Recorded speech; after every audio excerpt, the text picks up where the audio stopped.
All right. I hope it works this time. Still getting used to this Facebook Live. All right.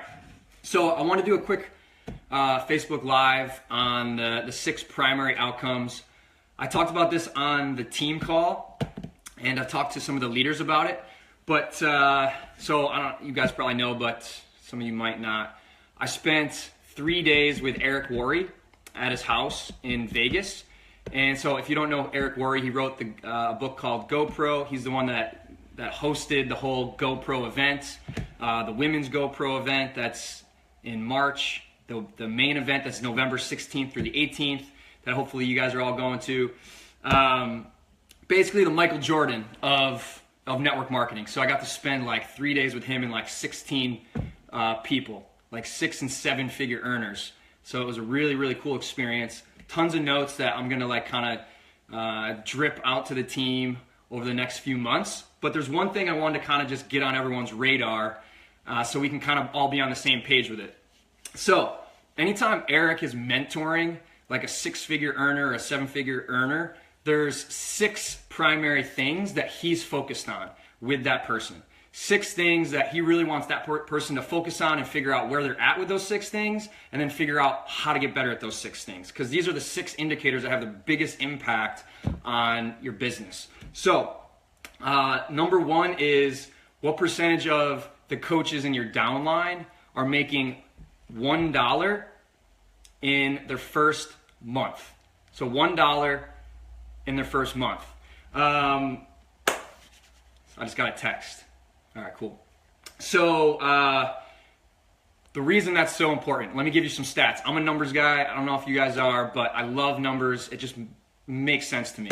So a coach that makes $1 on average, a coach that makes $1, like at least $1, has in their first month has a 74% retention rate. 74%, that's pretty good. A coach that doesn't make $1 in their first month has a 20% retention rate. That's a huge difference. So if a coach makes $1 in their first month, their chances of sticking around go from 20% to 74%. It's crazy. And why is that such a big deal? Here's another little stat for you. If you can increase the retention rate of your team by 5%, you're going to increase your income by 40%. Crazy, right? So, I just want us to kind of all be on the same page and understand like how important that is. And then what we can do is kind of bounce ideas off each other to say like, hey, this is really working. This is helping my new coaches like make that first $1 in their first month. So for example, having them create a list of like the 10 people that would be the easiest to get to buy something from them. You know, friends, family, people they do business with, their insurance guy, their financial advisor. And then what you can do is you can have them practice texting with you. You can have them text you like the first step of the invite, and you pretend that you're the person. You kind of role play and you text them back, and then they text you the next step. And then you can kind of do coaching while you're going through that, but they get practice and they get comfort of how to reach out to someone. I think it's better to text, you know, at least the first 10 people. I think it's better for them to text those people versus a Facebook message. First idea. You guys are going to come up with some other great ideas that we're going to all share as part of like our Team Boom culture that are really that are working to help your new coaches on your team like make that first sale in their first month. So we can increase that retention rate, right? So things to think about and to share with the team. That's the first primary outcome that Eric's always focused on. Second is super recruiters. So how many coaches in your downline are super recruiters, meaning like how many of them have recruited 10 business builders in their lifetime? It's basically how many are diamond. And a lot of you guys in here aren't diamond yet, and that's fine. So obviously that's kind of your first goal is becoming a super recruiter, recruiting those first 10. And the reason that's so important is because if you recruit 20 people, 8 of them are going to go into witness protection. You're never going to hear from them again. That's just the facts, how it works. 12 are going to do something. 4 are really going to do something. And 1 is going to do more volume than the other 19 combined. Those are the facts. So when someone becomes a super recruiter, the odds of them finding that one rock star go up. And what happens is, like, people, I think sometimes they recruit like 5 or 6, and then they get discouraged because none of them do anything, and they stop. But if they had kept going and got to that like 20 mark, then maybe it could have been like that 5th person that they recruited that would have popped and turned into that rock star that would have done more volume than the other 19. But because that coach stopped after like 6 or 7 or 8 and got discouraged, that like 4th or 5th person they recruited, they stopped and never got to develop into that rock star that they would have been. So one idea that we're going to do to help create more super recruiters and more diamonds is Dash to Diamonds. So we're going to do one that starts on March 6th, which is the first Monday of March. And I'm not going to tell you who's going to be in that, but it's some like top 10 coaches that are going to be in there. Like some of the most recognizable, most successful coaches in Beachbody. And we're going to announce those names very soon. So it's a $20 buy-in to get in there. And then whoever gets to Diamond, by the end of the 6 weeks, they get to split that pool. And they also get to be added to the Team Boom Diamond group, which is going to be nice because there's some really cool things that we share in there. A lot of the leaders share. And I'm also going to start having some of the other leaders in Beachbody. Your connection is weak. Uh-oh. I'm going to have other leaders on Beachbody hop into that Team Boom Diamond group and talk about leadership and how to build a successful team. So that's another reason to get to that super recruiter, that diamond, if you're not there yourself.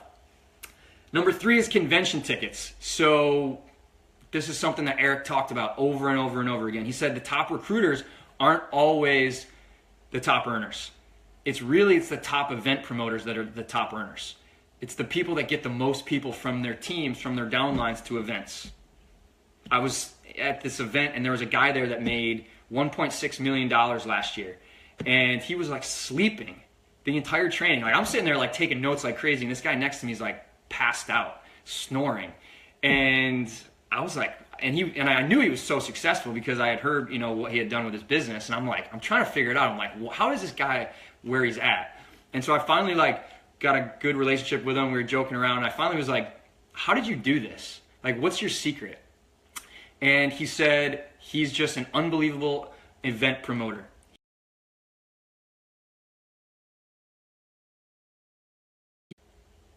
Do we reconnect? So what he does is he gets all his people to the events, and then he kind of just sits in the front row or the back row, and he just naps. And the CEO of the company laughs with him, and he says back to the CEO, he says, my job is to get people to the event. It's your job to show them what this really is, to inspire them and show them what they can do with this opportunity. And that's how he's built a 7-figure income. Is he gets butts and seats. He's unbelievable at event promoting. So maybe that's your skill that you're great at.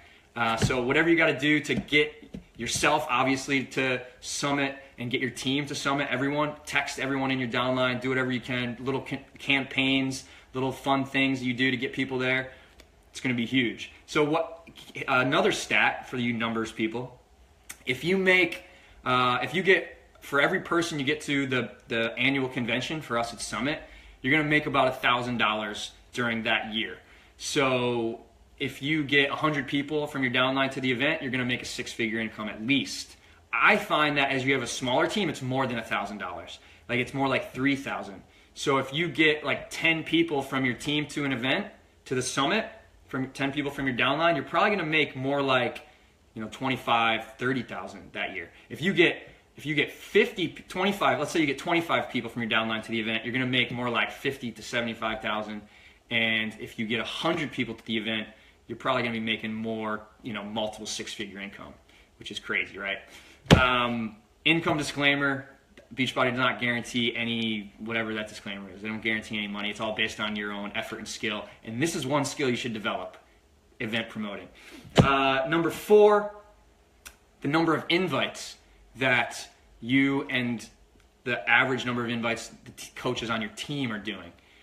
So one way we're going to kind of increase that is we're going to do fun campaigns, and you guys can do this, yourself, is maybe a fun 20 go for no campaign or blitz, where you go for a week or 2 or a month, where it's hey, we're going to all go for 20 no's every day, and we're going to comment, on this thread in our coach group that once we got our 20 no's. And it doesn't matter how many people say yes to you, how many people buy the challenge pack, you can't stop inviting until you get 20 no's. And you got to go through the conversation until you get that no. If you keep getting yes, yes, yes, you can't stop. You got to keep going until you get 20.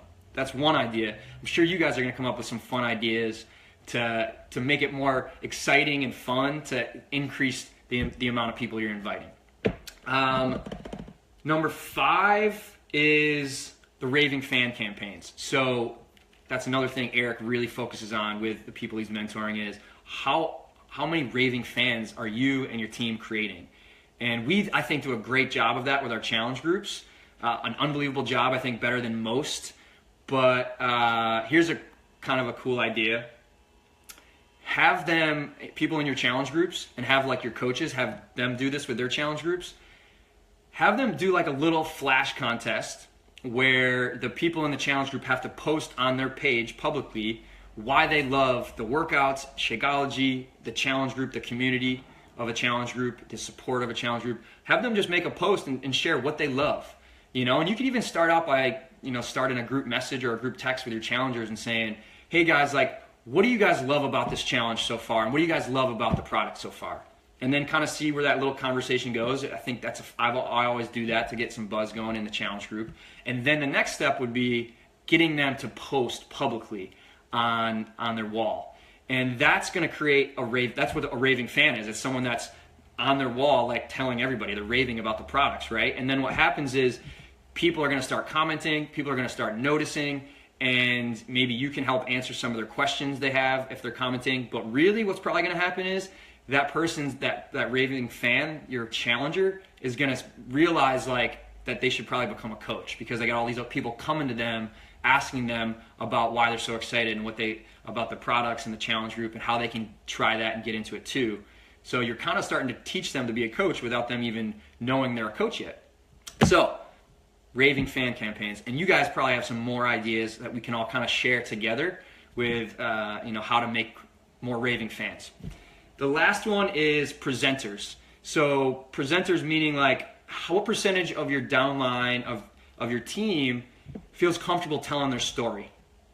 And if you don't feel comfortable telling your story, then that's kind of the first thing. And then what you want to do is create a culture on your team where everyone kind of feels comfortable telling your story. And I'm gonna tell you a little bit how to do that, how to feel more comfortable.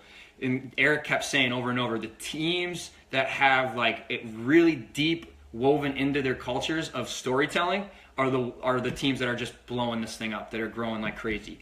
So here's a little how you tell your story. 4 steps, 20 seconds for each step, maybe 30 seconds for each step. So total, like it's a 2-minute thing.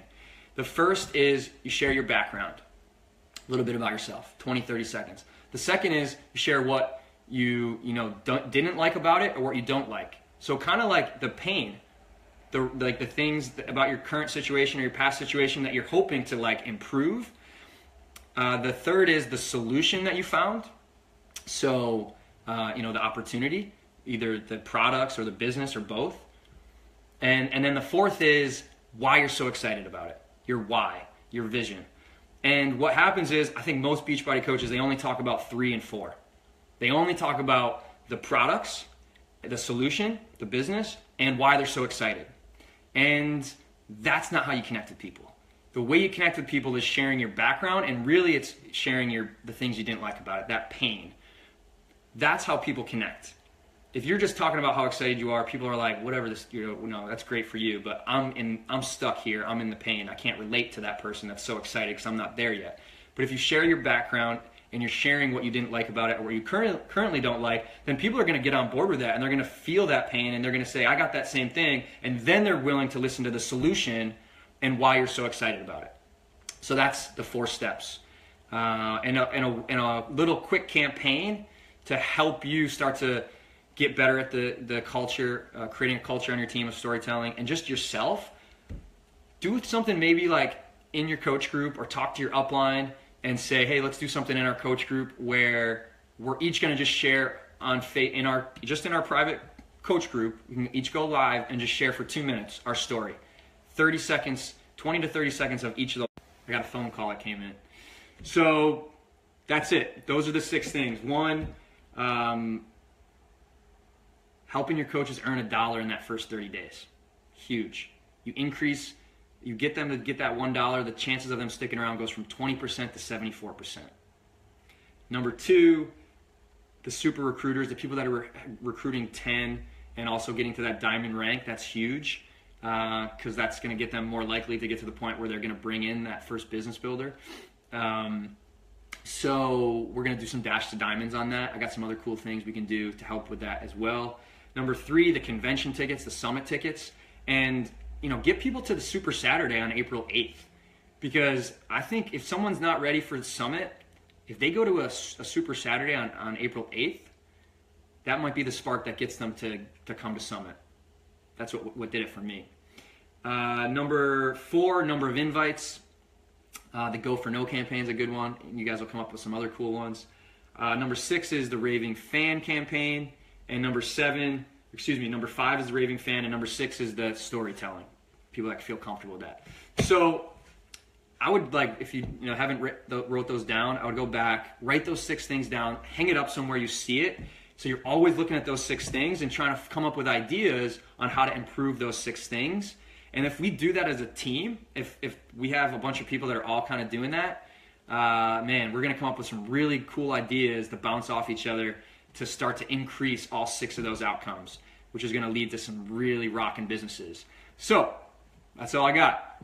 If you have any questions or ideas, it'd be really cool if you commented on this video with some of them. All right, later guys.